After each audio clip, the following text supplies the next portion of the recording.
January 30th, 2020. From El Cajon, California, this is episode 201 of You Can Bet on That. Hi, everybody. Welcome to You Can Bet on That, a podcast for the recreational gambler. My name is Mark Duvall, and sitting across from me is Dr. Mike. Hello. Now, Mike, a few episodes back, you regaled us with all of the prop bets that you make on the come-out roll when you're at the craps table. And it was very complicated. I imagine some of our listeners blacked out listening to you describe all the different bets. I'd imagine, yeah. Well, after that episode, I thought, I'm going to try to come up with something better for you. I'm going to help out my friend Dr. Mike. Okay. All right. So you made all these different bets on the table that totaled $85 plus 90. Plus $5 for the dealers. Right. So it was really $85 for you, $5 for the dealers. Right. So I thought, how can I redistribute that $85, not only so that it's simpler, but so that you will actually lose less money in the long run. Lose less money. Correct. Right? Not win more money, but lose less money. Lose less money. Because your way is a loser. Let's just make it clear that it's not like your way's a winner. No. Okay. But yours is a loser too. I just want to make that clear so people don't think you came up with some secret way to win at craps. That's fair. So here's how the $85 goes now. You put $30 on a three-way 7. That's pretty much the same. That's the same. And then $40 any craps and $15 11. That's the $85. And then for the tip that you make for the dealers, you just make a $5 world bet, right? So that's just now 3 bets for you. And I want to hand it to you, Mike, because I talked about that when we were driving up a few weeks back. I said, here's what, a good way to go, Mike. And you tried it, and the first few times that you won anything, it was the result of a 7 coming up. And my way, you do get a little less money. Less money on a 7. When a 7 comes up. Right. And it seemed like that was all that was happening all night, was 7s coming up. Yep. But you have stuck with it. Yeah. You have stuck with it. And you'll even say to the dealers, okay, here's my $90, Mark's way. Yeah, they know Mark's way or Mike's way. And so they immediately set it up Mark's way. And at least one boxman said, oh, I like Mark's way a lot better. It's much simpler. It's simpler for the people to figure out. Yeah, there's way fewer bets. So it goes that way. It's right. It's simpler for them to figure out. And I haven't really come up with a set pattern of how to parlay it. How to increase that's true. it. Now that's interesting because the way that your way, you had it all figured out how you wanted to parlay. Right. And I didn't figure out any kind of parlay or press. I figured, I'll leave that up to you. I've been doing a few different things when it hits. Yeah. I just have them take everything down and then I give them new bets. Oh, right. Well, that is sometimes easier because like a $40 bet, instead of trying to press it up to 75 by giving them the right amount, you just give them 75 and they take the 40 off. And they give me the 40 back, But you're still making the same bets, right? I mean, basically, you're still doing the any craps, the 11, and the 3. I haven't been putting it on the horn bet. I've just been leaving it on those bets and pressing it. Yeah. Well, I just want to thank you for sticking with it because I thought, okay, here we go. You know how I like to please. And if that makes you and the dealers happy, then I'll do it. I got to remember that. I'm going to put this on a loop. Or that's going to be the ringtone now when you call me. Well, you know how I like to please. And we got a phone call from listener Neil a few episodes ago where he was surprised that he found a 9-6 Jacks or Better video poker machine that paid only 2,500 coins on a max coin royal flush instead of the standard 4,000. And he thought that was weird. We thought that was weird. We were thinking, kind of like to see the whole pay table in that situation to kind of see what's going on. Well, we've never seen that. Right. Well, thanks to listener Austin who posted on Twitter, we do have the answer. It's probably the same machine. First off, though, let's just kind of go through a video poker primer for people who might not be familiar with some of the payouts. So video poker, Jacks or Better is the basic game. And if you find a Jacks or Better game with a good pay table, it's a pretty good return, right? Compared to others. All right, so pay tables are often referenced by 2 numbers. We'll say 2 numbers when we talk about a game. The first number indicates how many coins you'll win for a 1-coin bet if you make a full house.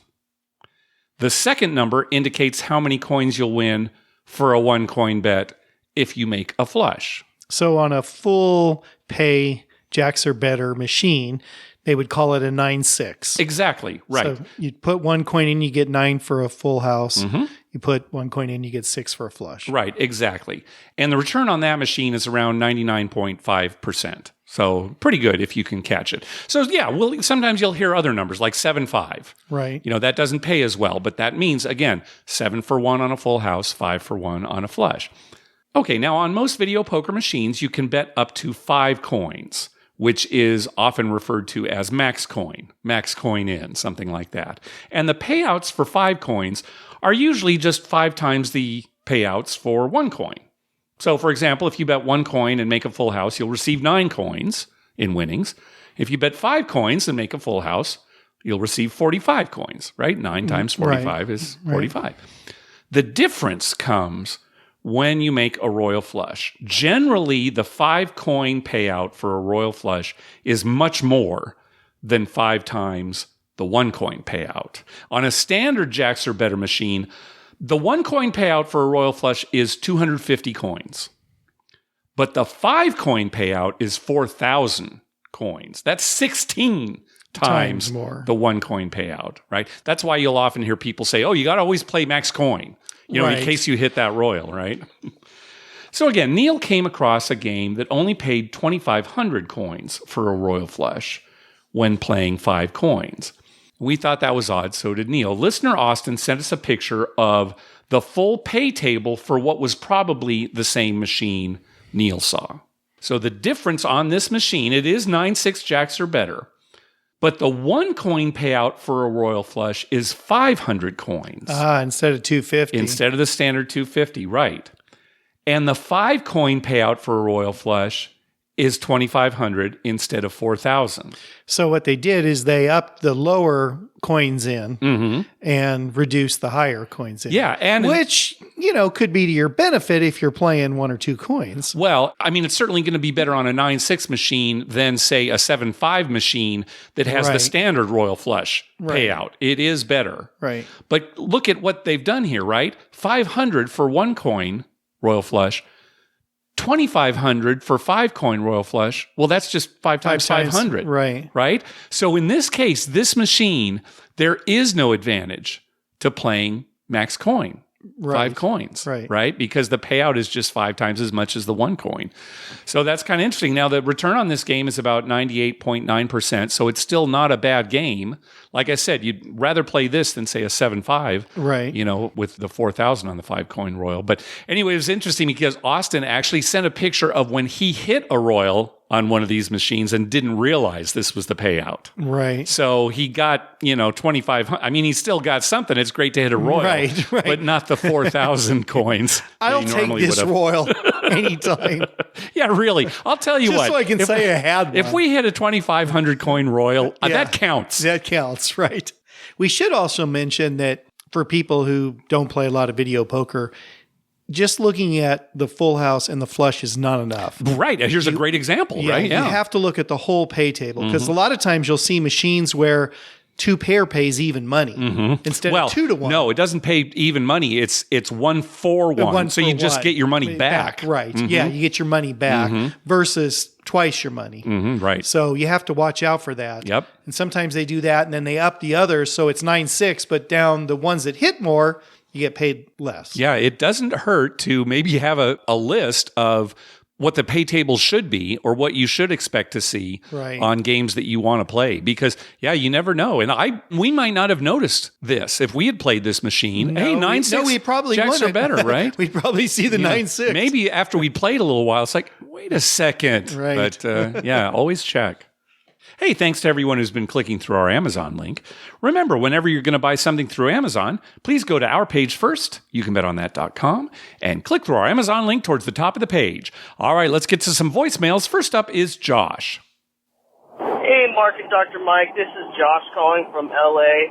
I met you guys a couple months ago in Harrah, Southern California, when we were on that $25 table, and we hit that 5-point fire.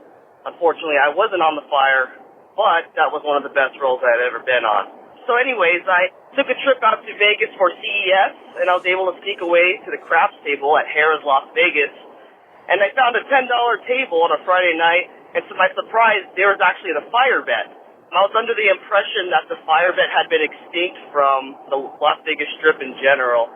So I thought that was pretty interesting. I ended up hitting a 4-point fire that night, but I had a really good time, and hopefully that's some good information. I love the podcast, and I hope to meet up with you guys soon at Harrah, Southern California. Bye-bye. Yeah, so the fire bet is back at Harrah's Las Vegas, and I thought we had mentioned that on the show previously. I thought we had mentioned it when I went on my trip in December. Yeah, but maybe we did, and I just couldn't find it in one of the older episodes. But yeah, you actually played it, didn't you? Yeah, I played on that table. Now, I only saw the one table. Okay. But I didn't look real close. So they still had all small, tall? Yeah, I switched to another table, and it was repeater, and then I saw one that was all tall, all small. Oh, okay. So they had 3 different choices, and there were a couple of tables that weren't open when I was there. Yeah. So I didn't look at them to see what they had on the layout. But that one table definitely had the fire bet. Okay, so at least one table on the Las Vegas Strip has the fire bet again. Right. So, yeah, right. okay. One table that we know of. Yeah. All right, next call. Hey, Mark and Dr. Mike. This is Jim from Ohio. I called you a few months back about your episode on Mississippi Stud and told you a success story that I had based on that. Anyway, my usual game is craps, and I usually buy in for $300 or $400, and if I can double my money, I consider that a very good day. Anyway, I was at craps table, and found about half of my bankroll was gone. It wasn't going very well, and I thought, well, I'll stick around. I'll see one more shooter. This guy shot for what must have been 45 minutes. He was hitting numbers left and right, but it was just a monster roll, the biggest I've ever seen. And at the end of his roll, after he sevened out, I was up $2,000, which is far and away the most I've ever won in a single trip. So I color up, tip the dealers, and I was going to leave. On my way out, a 3-card poker table catches my eye. I haven't played that in so long. I sit down there, figure why not give it a shot. My second hand, I get a pair of 10s with a 9, and the dealer flips over a pair of 10s with a jack. So on their 6-card bonus bet, I get 4 of a kind, which is a 100-to-1 payout. I had $25 on there. I had what I feel is a really important question. So I had a $5 bet on the pairs plus for the dealer and a $1 bet on the 6-card bonus for the dealer. So for the payout, $2,500, the supervisor had to be standing there. And I'd never heard this before, but the supervisor said we can't actually make a bet for the dealer on the 6-card bonus because some of the payouts are too high. I guess if you get a royal flush, it pays 1,000 to 1. And the supervisor was saying that something about they have to tax winnings once they're over a certain point. And they don't have any way to tax all of the dealers for the winnings, so they wouldn't be able to drop a $1,000 win or something like that. It just seemed very strange to me. So the supervisor said the dealer could take the $5 winnings on the pairs plus bet, but the $100 winning for the dollar tip on the 6-card bonus, they had to return that dollar to me. So I thought that was weird. So I was up considerably for the night, so I just gave the dealer a $100 tip, and then I ended up leaving. But I just wanted to know if that was something that you had ever heard of before. Anyway, enjoy the show. Keep it up. Thanks very much.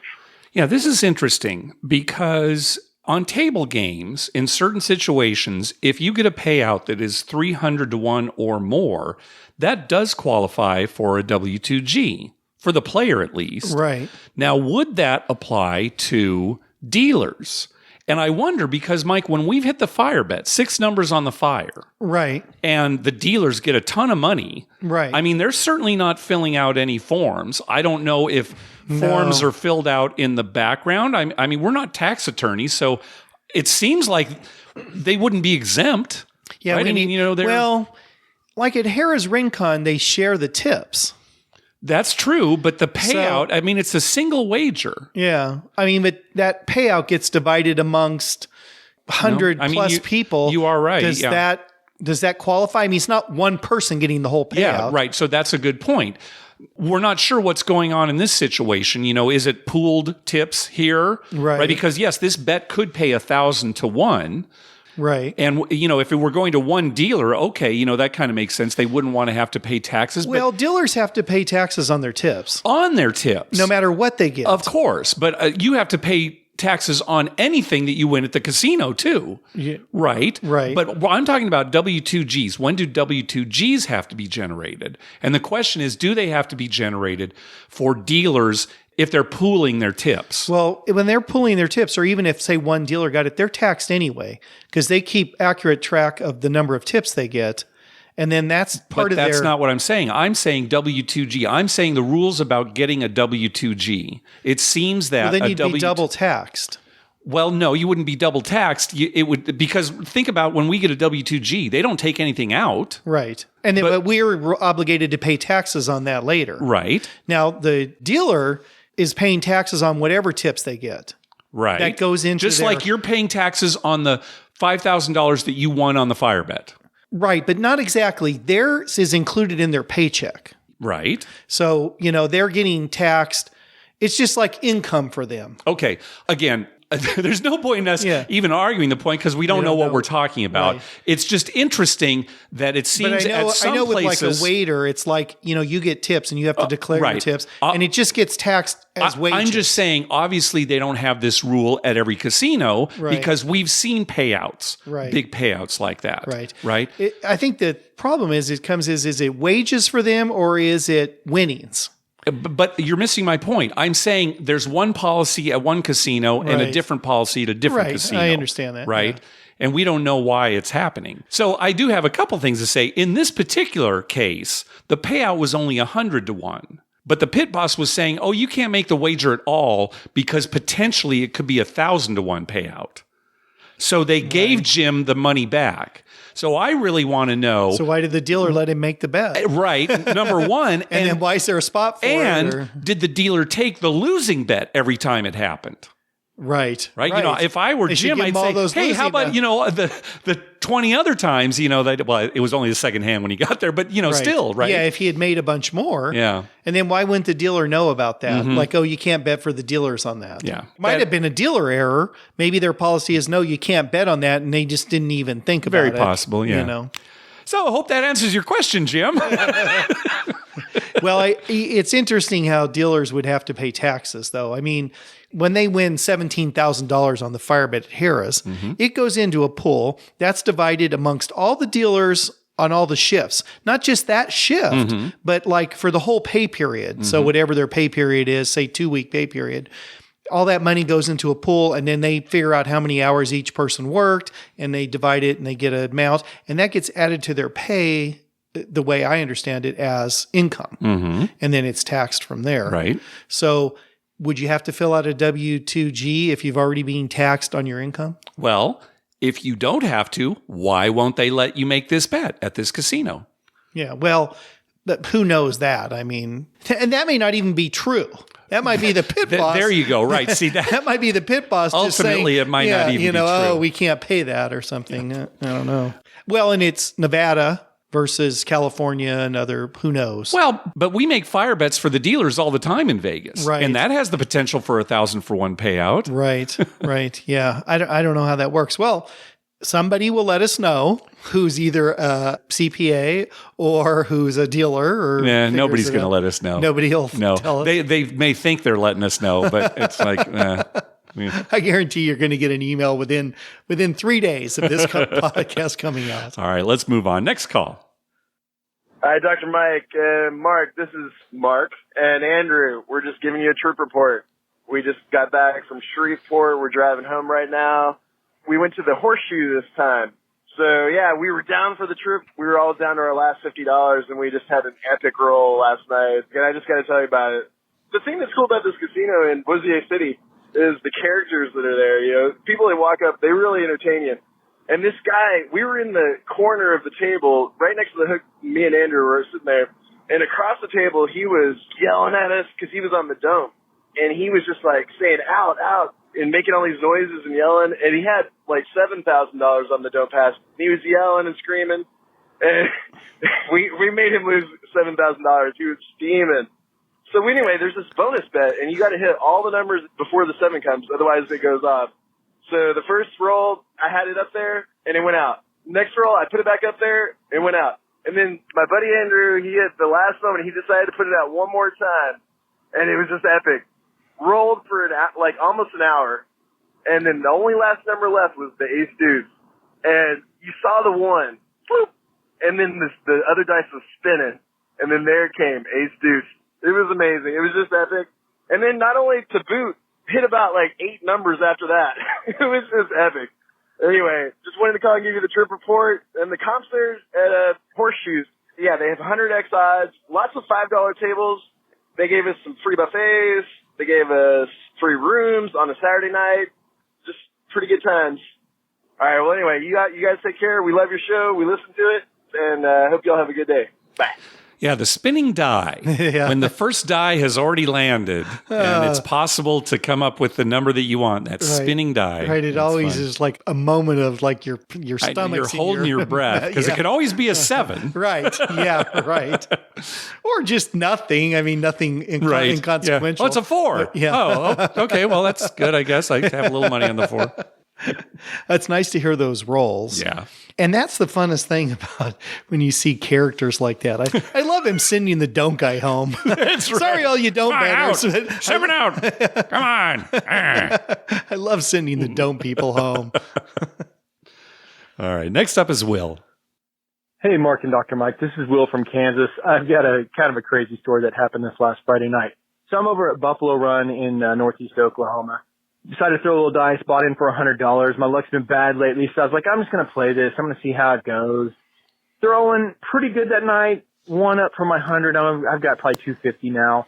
I'm in the middle of a roll. I just hit a point, and 3 people walk up to the table, probably late 40s, 50s, very intoxicated and very annoying. They buy in with $20. And the lady's just like, what do I need? What do I need? The box man. And I'm just like, what? And I'm kind of talking to the stick man because I'm stick right 1. And I'm just like, what is going on? He's like, oh, they do this all the time. So I'm like, great. Well, she's asking what she needs, which is kind of crazy at a craps table. Eventually, she decides, I want the one that's 15-1, which is the yo.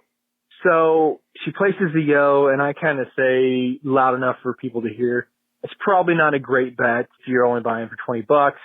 But, you know, I didn't really care. I was just like, okay, let's not roll a yo and maybe they'll be out of here. Well, of course, I roll a yo. So she makes about $75. She presses the yo up to 25 and I'm just like, what is going on? I'm not going to roll another yo. Get the dice back. Of course, roll a yo. She makes over $300. She takes the yo up to 75. Of course, the whole time being very annoying. Now she's just kind of throwing money all over. I need this. I need that. I need this. Can't stress enough how much they were annoying me. The guy standing directly to my right keeps bumping me. Now I'm kind of all out of sorts. I'm like, oh man, my roll's going to be terrible now. They just shot my roll. Get the dice back. And of course, what do I roll? The third 11 in a row, which pays her well over $1,000. So at this point, I'm like, oh my gosh, you just took $20 up to nearly $1,500, $1,600 in a matter of 3 rolls. The dice go around the table several more times. She's just throwing the money everywhere. Moral of the story is no one to step out. She goes from almost that $1,500 she took up from 20 all the way back down to busting out. I left the table with about 1,200 on a best night I've had in a while. So moral of the story is everybody, no one to step out and don't be obnoxious at the table. He got cut off there. Yeah. Just don't be annoying, I think, is a generally good rule. I feel your pain, Will. Believe me, I feel your pain. And it is funny because you see it all the time where some guy will be betting in the field or something and doubling it up. You know, he'll put 100 and hit like a 12 and get 300 and then leave it out there and another 12 comes up. And you're thinking, what the hell, you know, this guy? And eventually you just sit there and a while later they're busted out. Yeah, you look at it. Wait, they keep he's got betting, no money. He had like a huge stack of blacks a second ago. She probably kept putting $50 on 11 every roll. That's right. Hey, that worked out for me before. Yeah. You know what I hate? I hate when you're sitting there and you're waiting for a 6 and an 8 to come up. And I've pressed up my 8 to like $1,200 or something. And I'm thinking, just give me an 8, just give me an 8. And it's 3, 2, and some bozos winning in the field. Right. And you think it's like, those are wasted rolls. Yeah, they're just we only have a certain number of rolls to hit that 8, and you've wasted 2. It's like number of heartbeats. I mean, you're born with just a certain amount of heartbeats. You don't waste them running or anything like that. You got to save those heartbeats. It's like, save those rolls. You mean, just roll some 8s. Oh, it's such a crazy game. Just last weekend, we were on that huge roll, huge monster and the guy never rolled a 6. Remember, we were making all this money. He never rolled a 6. That was incredible, Mark. I had every other number up well over, $500, $600. Everything else every was number. Yeah. And he was hitting them. Well, we had the 10 or 4, one of them up to almost the house max. Yeah, it was he something. never rolled a 6. Yeah. That whole stinking time. Can you believe that? Yeah. Here's my 6 sitting there with $60 still on it the whole time. All right, let's hear from our good friend Marty. Hey, Mark and Dr. Mike, Marty from Reno. Hey, couple of things. First of all, it was announced this week that Harrah's in Reno is being sold to a company that is going to turn it into a non-gaming hotel and retail. They're naming it City Center. Seems like a scary name given what happened to City Center in Las Vegas. And it's going to happen here in the next few months. Again, it sounds like it's part of the divestiture with Eldorado buying up the Caesars properties. Sad thing is, I mean, this is kind of the corner that started it all here in Reno as a bingo parlor and then as a casino. Even though I'm a Total Rewards member and play it all over the rest of the world, the Reno property has been in disrepair for as long as I've been going there, which is about 15 years. So I feel bad for the employees that are getting let go as part of the sell-off, but it's kind of time to shut it down and do something else with it. Another topic is I got an email today from Caesars on the 7 Stars promotion that they're doing for 2020. And this is actually one of the best ones I've seen ever. Not only do you get the things that you would normally get for your 7 Stars retreat, which is the airfare, the 4 nights of lodging, and the $500 dining portfolio, but this year, if you do this before the end of March, you're actually earning 3 times tier credits during your entire trip, which could be worth thousands of tier credits.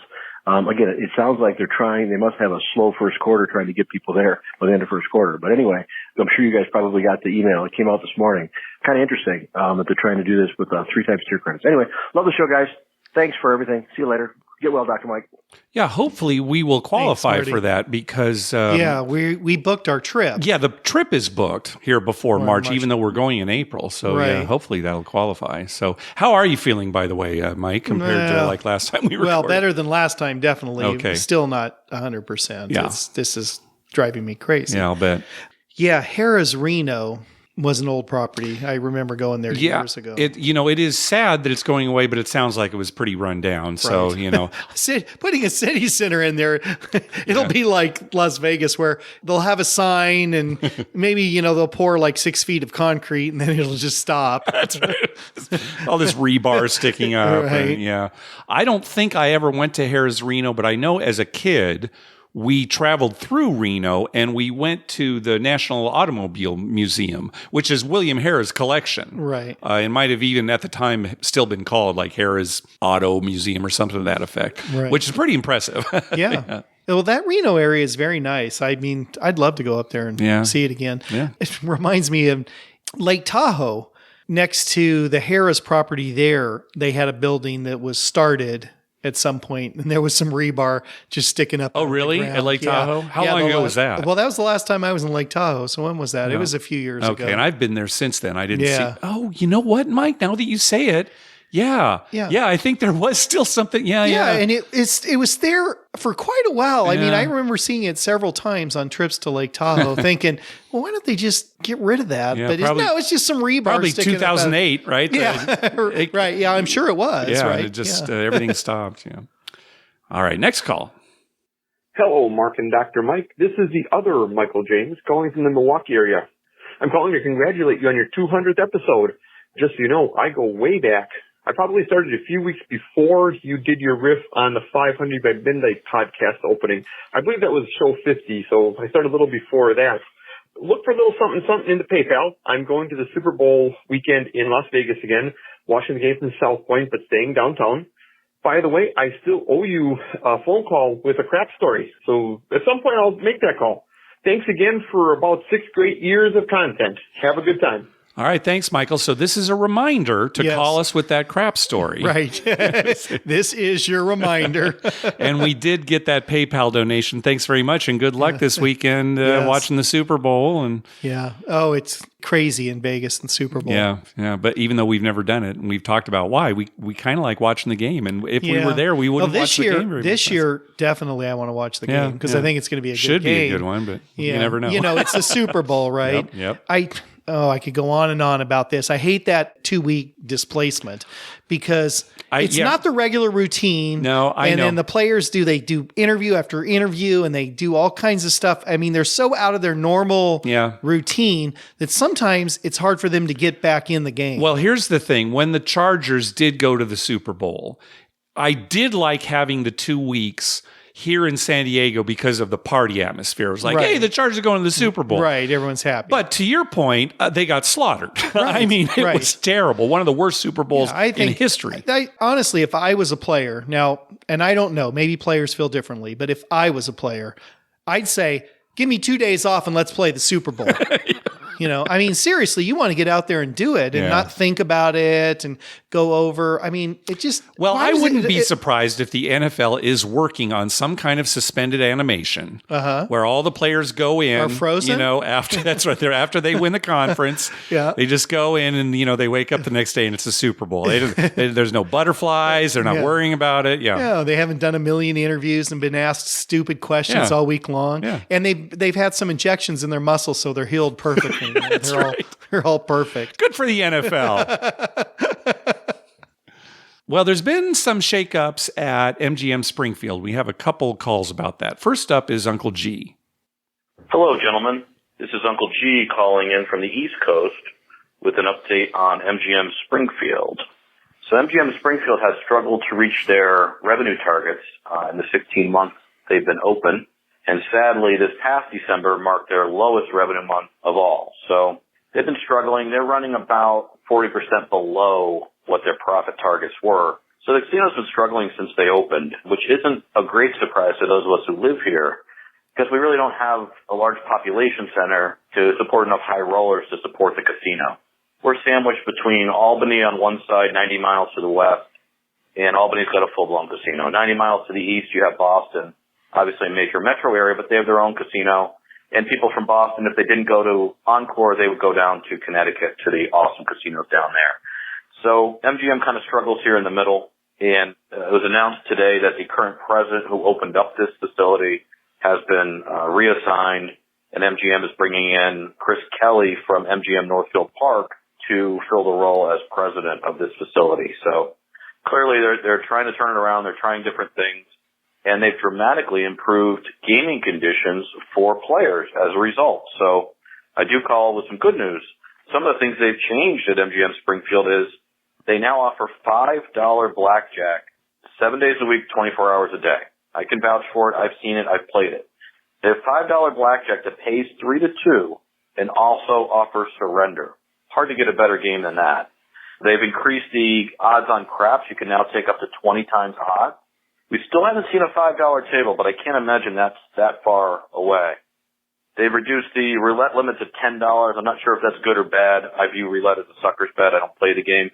And they've also introduced a bunch of food and beverage specials for those folks who actually purchase drinks in a casino. I'm not sure why you would, but I imagine some people do. Now they have $2 beers. They have dollar oysters. They have some reasonably priced food options as well. So they've dramatically lowered the cost to go out, do some gaming, have a beer or two, maybe hit a royal or two, and have a nice night out. So kudos to them for responding to the laws of supply and demand, and I hope they get things turned around. That's my update on MGM Springfield. I hope Dr. Mike's feeling better, and appreciate your podcast. Thanks, guys. All right, so some bad news for the company means good news for players. So which is usually the case, right? Yeah, that's true. Right? Remember in 2008, all the offers we got and things we got, which is nice and smart on the casino's part, right? Yeah. You got to get people there. Sure, and Uncle G actually sent us some pictures of some of the promotions there, like the $5 blackjack and everything. They looked like they were on some at least semi-permanent signs. throughout the casino. So at least it's a plan for now. That's great. Well, and in their case, being kind of a locals casino, it sounds like. Sure, right. They need to have stuff like that. They need to get those local people out there who, will come and bring their $100, right? Yeah, exactly, right. Because that all adds up. A lot of the high rollers, they're just going to Mohegan Sun. Right, If they're coming from somewhere else, right. They may stop in to see what it's like. They've never been there before. Right. But then they don't come back. So, all right. So again, we have another call, this one from Andrew. Hey, Mark and Dr. Mike. This is Andrew from Springfield, Mass. calling. Haven't called in a while. Wanted to give you an update on MGM here in Springfield. First of all, today it was announced that the COO and president of the casino was being reorganized to a different position. Gaming revenues were down here in record fashion for the last 2 months. So a little bit concerned. There's been a lot of loyalty to the Connecticut Tribes casinos that are about an hour and 15 minutes from here. I think they underestimated that. Also, a little bit disturbing. I was very happy when they got bubble craps here last year, but it seems to have gone away. So it looks like I'm going to have to make it to the real table. One thing, they had a big Red Sox weekend thing this weekend with the players here in town, and I went down, and for the first time, it was 3-2 blackjack at all tables. There were $5 minimum table games on Saturday for the first time ever. Don't know if it's a sign of things to come or whether it was just a special thing, but it was like seeing Marty McFly and Emmett Brown running around like Back to the Future with the 3-2 blackjack and $5 minimums. Question for Mark, as we heard Dr. Mike's casino play at the craps table. Mark, I wanted to know, when you're playing craps at a $25 table or $15 table, if you're placing the 6 and the 8, what are the minimum bets? Didn't know if they have to stay on multiples of 6 and be higher than the actual table limit of 25 up to 30, or if they'll take 24. Enjoy the podcast and hope Dr. Mike is feeling better. Thank you. Okay, so some confirmation there on the on more Springfield stuff. So right, and if you want more information about MGM Springfield, give a listen to Chris DeMoro's Art in the Game podcast, because he's right there. The whole podcast is devoted to the Springfield area, and get a lot of good news there. Well, hopefully they'll do okay. That's it seems like they're making the right move here. Yeah, so because I'm sure that's a pretty big investment. Oh, for sure. Yeah. Now, as far as placing the 6 and 8, let's say you're at a $25 minimum table and you want to place the 6 and 8. They will not let you bet $24. It needs to be a multiple of 6 to get the correct payout. So they will not let you bet less.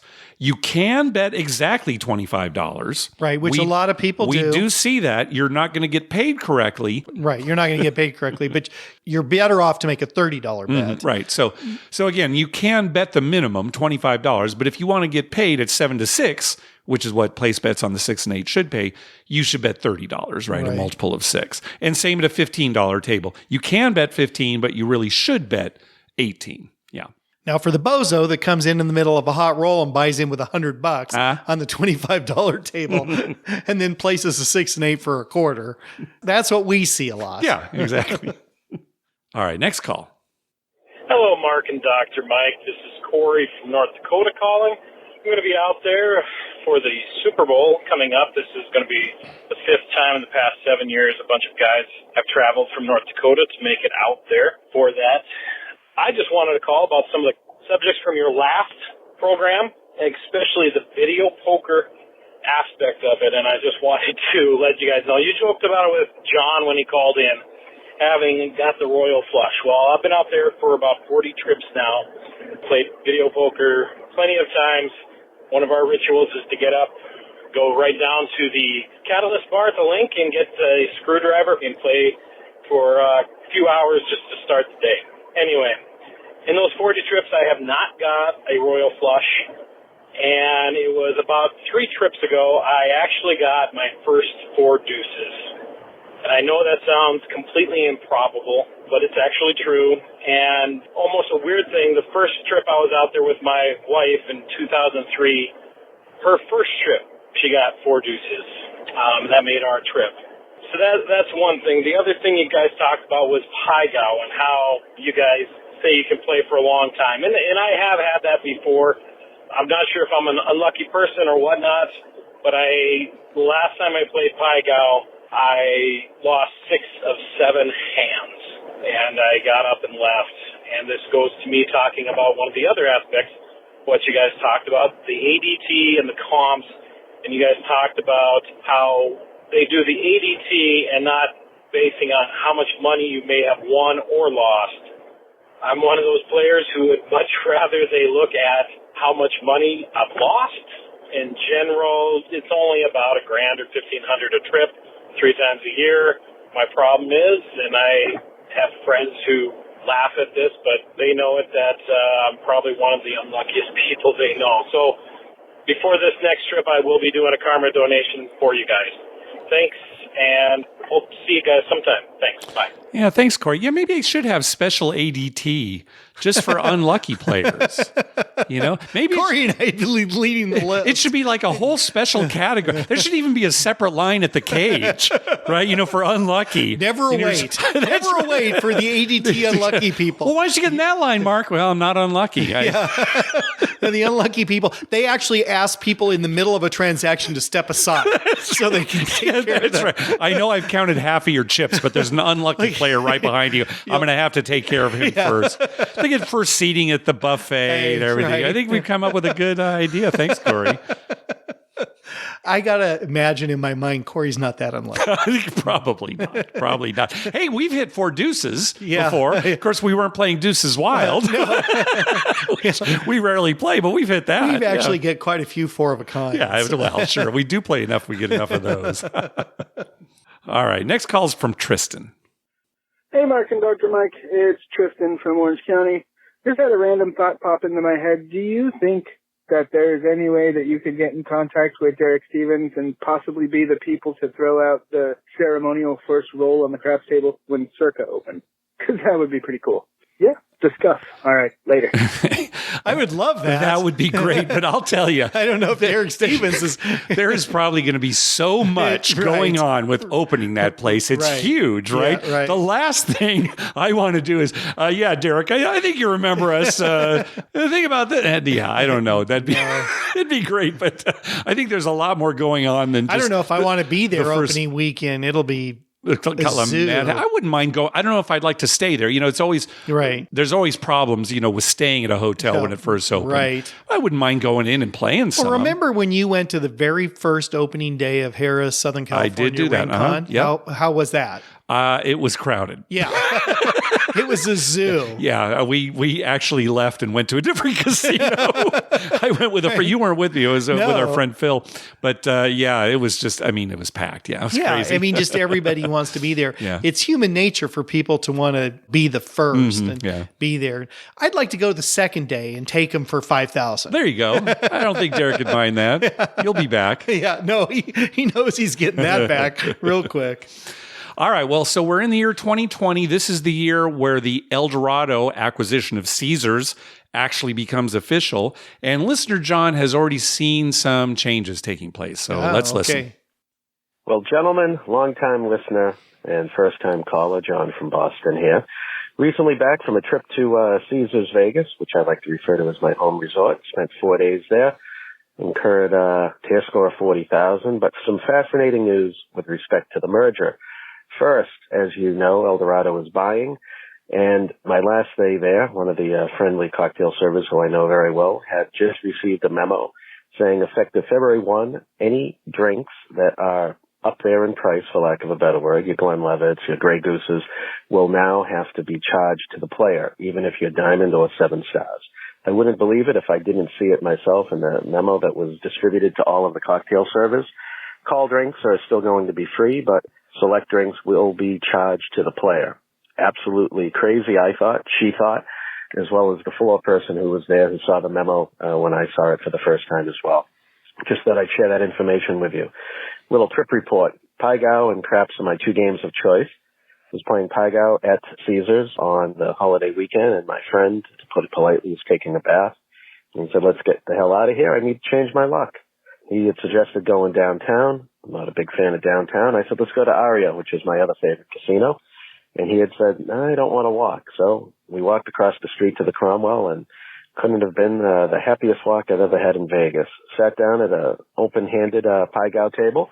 where the dealer discloses their hands. And maybe my 7th or 8th hand, I told my buddy, I'm really feeling it. I think I'm going to get a good one. Loaded up with a good amount of blacks on the hand, nickel obviously on the progressive, and I had 2 greens and a red left, which I placed on the fortune bonus. Sure enough, hit a royal flush. Wow. A little more than 3,000 on the progressive. Nice time. 150 to 1 at 55 or 82.50 on the fortune, and won the hand. It was about a $12,000 walk across the street. I thought you guys would appreciate that. Last thing about the merger, a couple things. 2 a.m. at the Caesars Cage, even as a diamond player, they only had 2 cashiers for the entire property, which is shocking, and no more security at the elevators. The dealers are happy that they're in the union, but collectively they're concerned that there's going to be a lot of cutbacks at the property. Time will tell, and again, long-time listener, and look forward to listening to your next podcast when it comes out. Have a great day, guys. Okay, so, it's impossible to say whether these changes really are a result of Eldorado taking over, although they absolutely could be, kind of preparing for it. Yeah, we'll see. I never understand a business model that says, let's take our most valued customer and cut back on them. Yeah. I can understand if some guy with a gold card wants Patron or something, then, maybe you say, oh, well, that's a fee. You can have the house tequila for free. Right. But you got to give a little bit to your big players, especially at a place like Caesars, just so they're happy and they come back and they don't head over to win. Yeah. It just doesn't make sense to me. It's just poor business. I wonder if that policy will be the same in the high limit rooms, because the few times... Well, maybe not. Yeah, the few times that we've played high limit slots at Caesars and ordered drinks, they're much better than the drinks you get on the main floor, right? Right. So, but then again, there's no craps table in the high limit room. Yeah, at right? least there.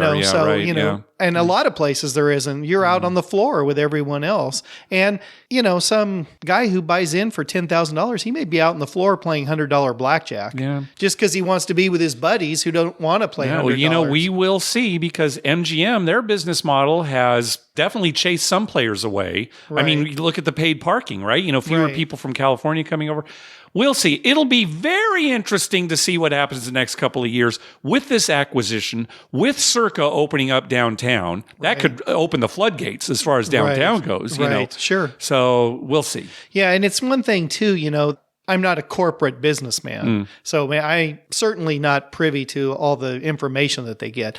However, it would seem to me, not only competing with every other casino in Vegas, you're competing with every casino around the country. Yes, right. Right? Because people do not have to fly to Vegas anymore. You live in Connecticut, you've got plenty of places to go. You live in New York. I mean, there are very few places in the country now where it's like, well, I got to fly to Vegas because there's nowhere drivable. Yeah. Most places you can drive with an hour, an hour and a half. That's why a lot of the strip properties, at least, are reducing the importance of their casino operations. Right. Right? And they're emphasizing the food. They're trying to make it a destination place, not a gambling place. And so it hurts the gamblers, not just in terms of odds at the table, but little piddly things like this. So, All right, last call.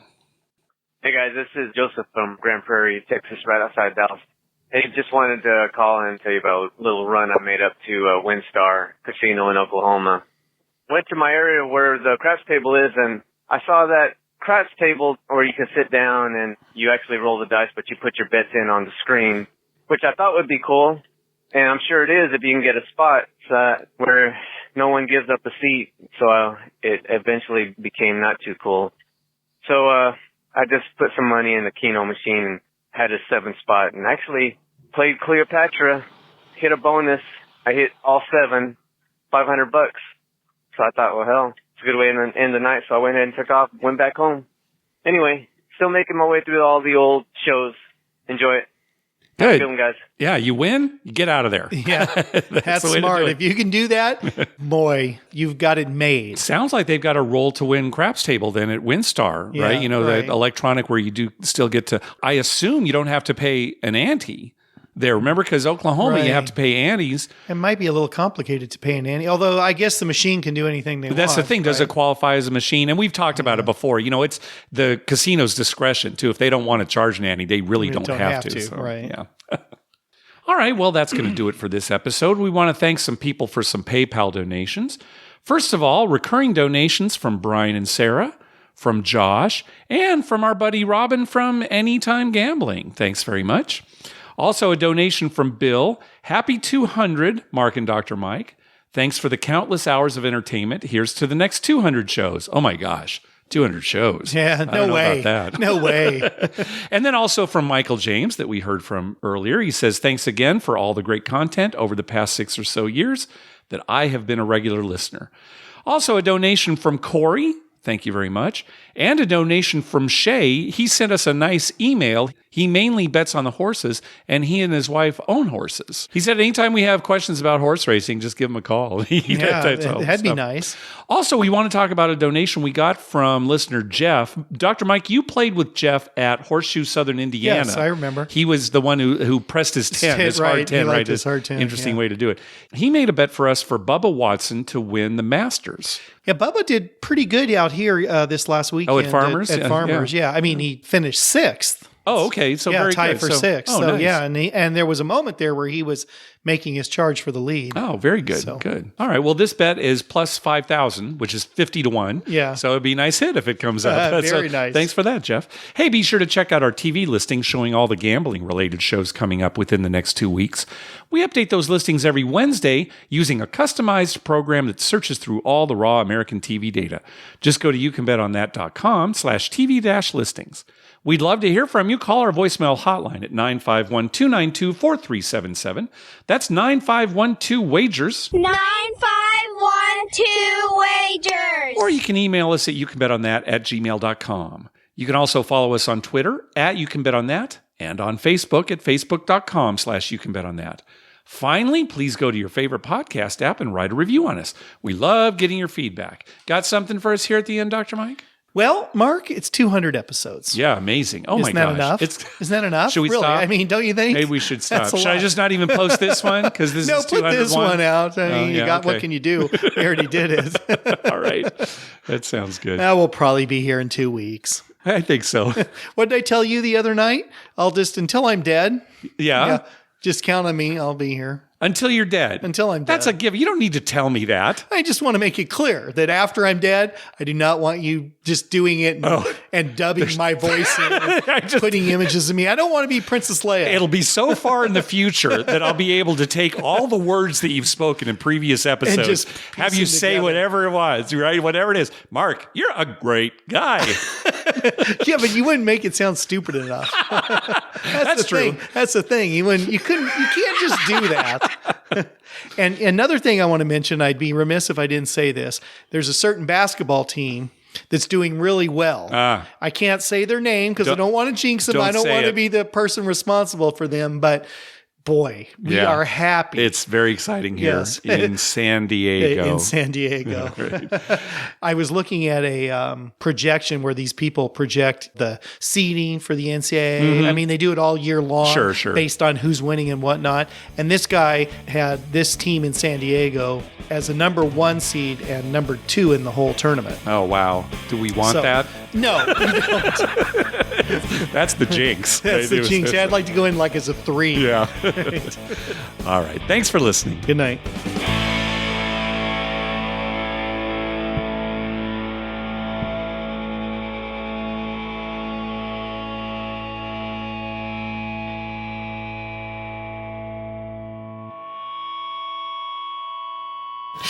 Oh, sweet mother, I love you, Dr. Mike.